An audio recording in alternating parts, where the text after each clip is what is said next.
Goa Organics వారి skin care, hair care, wellness products కోసం AP, తెలంగాణలో డిస్ట్రిబ్యూటర్లు కావాలన్న వివరాలకు స్క్రీన్ పైన ఉన్న నెంబర్కి కాల్ చేయండి. ఏపీలో పోలింగ్ ముగిసింది. ఇప్పుడంతా అసెంబ్లీ ఫలితాలు ఎలా ఉంటాయన్న దానిపై పెద్ద ఎత్తున చర్చ జరుగుతోంది. ఈవీఎంలలో నిక్షిప్తమయ్యే ఓటర్ల తీర్పు వెల్లడి కావడానికి మరో 3 వారాల సమయం పట్టనుంది. అయితే ఏపీ ఎన్నికలపై భారీగా బెట్టింగ్ జరిగిందన్న ప్రచారం జరుగుతోంది.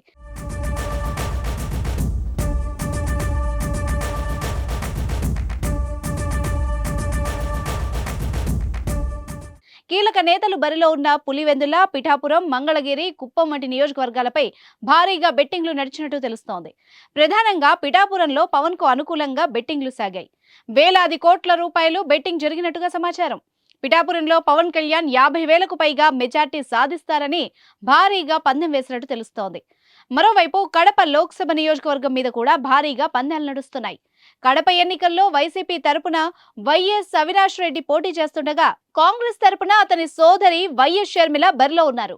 వైఎస్ వారసుల మధ్య పోటీ జరుగుతుండటంతో ఈ నియోజకవర్గం పైన సర్వత్రా ఆసక్తి నెలకొంది. అలాగే కేసినేని బ్రదర్స్ మధ్య పోరు సాగుతున్న విజయవాడ లోక్సభ సీటు పైన పందాలు జోరుగా సాగుతున్నాయి. కేసినేని నాని వైసీపీ తరపున, కేసినేని చిన్ని టీడీపీ నుంచి పోటీ చేస్తున్నారు. ఈ ఎన్నికల్లో విజయం కోసం వైసీపీ, టీడీపీ హోరాహోరీగా తలపడుతున్నాయి.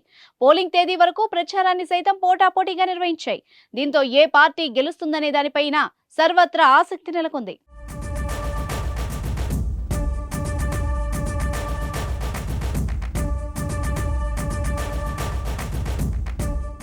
సుమన్ టీవీలో మీ పర్సనల్ అండ్ బిజినెస్ ప్రమోషన్స్ కోసం కింది నెంబర్కి కాంటాక్ట్ చేయండి.